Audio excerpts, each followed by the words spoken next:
Bonjour à toutes et à tous et bienvenue dans ce rendez-vous d'information de la mi-journée sur TV Vendée en ce vendredi 29 août. L'actualité du jour, en bref, c'est cet hommage qui sera rendu ce week-end au couple et leur fils d'1 an et demi décédés dans un accident mortel le lundi 18 août dernier à Sainte-Gemme-la-Plaine.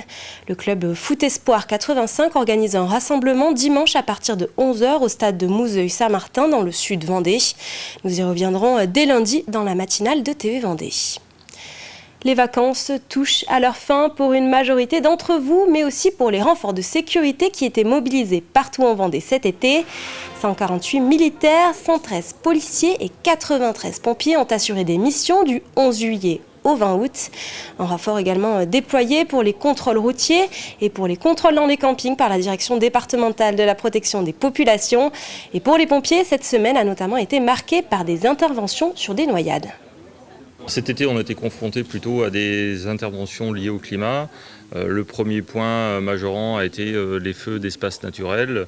On a eu en fin de compte une saison qui a été marquée par des vents d'est chauds et des températures élevées. Donc la politique et la stratégie nationale, elle est d'envoyer de nombreux moyens sur tout départ de feu. Et c'est ce qui a été réalisé sur le département de la Vendée. Et ce qui a donné de très bons résultats puisque les superficies n'ont pas été majorantes. Et puis dans un second temps, on vient de vivre cette semaine les houles cycloniques. Les journées de mardi et mercredi ont été marquées par des débuts de noyades et pareil, même stratégie opérationnelle. On a pu réaliser plusieurs sauvetages sur le littoral vendéen sur la journée du mardi après-midi. Et en cette période de rentrée, nous allons voir avec vous, Simon Philippot, les temps forts et les événements à suivre d'ici juin. Et on commence avec du sport. Oui, avec du sport, avec le Tour de Vendée cycliste qui fait son retour cette année. La course avait été annulée l'an passé pour des raisons économiques. La prochaine édition aura donc lieu le 11 octobre prochain, à départ de Saint-Mémin dans l'est du département pour une arrivée à Dompierre-sur-Yon. 20 équipes et 150 coureurs sont attendus pour cette nouvelle édition. Et d'après plusieurs informations, le Puy du Fou continue son développement. Effectivement, c'est un autre événement qui devrait donc marquer cette rentrée. Le parc du Puy du Fou devrait lancer en début 2026 la construction d'une nouvelle attraction. Information donnée par plusieurs sites et médias spécialisés dans les parcs d'attractions, mais pas confirmée par le Puy du Fou eux-mêmes. Une attraction qui devrait pouvoir accueillir jusqu'à 2000 spectateurs et consacrée à l'histoire de Louis XIV. Et l'année 2026 sera aussi marquée par un rendez-vous important en politique.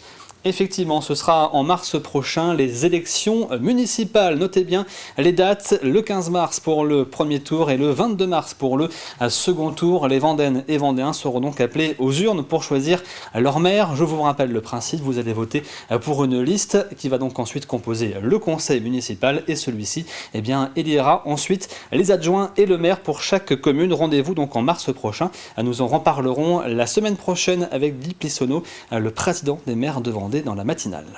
Et nous avons aussi de la voile, Simon, avec les qualifications qui commencent déjà pour le prochain Vendée Globe. Effectivement, rendez-vous cette fois-ci en juin 2026. Ce sera la Vendée Arctique qui revient à départ le 7 juin depuis les Sables d'Olonne avec un nouveau parcours. Jusqu'à présent, les skippers avaient pour obligation de suivre un tracé précis, de faire le tour de l'Islande. Pour l'édition 2026, parcours libre. Le seul objectif, ce sera de passer le cercle polaire, puis retour le plus rapidement possible donc aux Sables d'Olonne. Pour rappel, le vainqueur de la dernière édition, c'était Charlie Dalin, vainqueur du Vendée Globe 2024. Et en bref, les quelques événements culturels. Effectivement, quelques événements culturels à retrouver. L'Air d'en rire, le festival d'humour à partir donc du 25 septembre jusqu'au 18 octobre prochain. On trouvera également le festival du film à La Roche-sur-Yon du 13 au 19 octobre. Et puis un peu plus tard, en 2026, les 8, 9 et 10 mai, ce sera bien sûr le printemps du livre de Montaigu. Je vous remercie pour toutes ces informations, Simon. On gardera un œil sur ces événements. Et justement, si pour planifier votre année, est-ce que vous avez tenté de vous procurer un calendrier en 2025-2026 ? Un produit difficile à trouver puisque les entreprises qui les produisent n'ont pas de visibilité. Le lundi de Pâques et le 8 mai menacent d'être supprimés par le gouvernement. Même situation pour les vacances scolaires de la Toussaint et de Noël 2026 qui ne sont toujours pas officielles. Explication avec Louise Ménori aux Sables d'Olonne. Dans cette usine des Sables d'Olonne, ce sont près de 175 000 agendas et calendriers qui sont produits chaque année. Cela représente 95% du chiffre d'affaires de l'entreprise. Alors, pour Jérôme, plus possible d'attendre la décision du gouvernement. Pour cette année, effectivement, on a eu un impact sur la production. On a attendu plus longtemps que d'habitude. Habituellement, on commence la production à partir de mi-juillet. Là, on commence de la faire à partir de fin août. On a attendu le dernier moment, le plus loin possible de ce qui était possible dans notre planning. Nous avons fait le choix d'imprimer ces jours en tant que jours fériés. Voilà.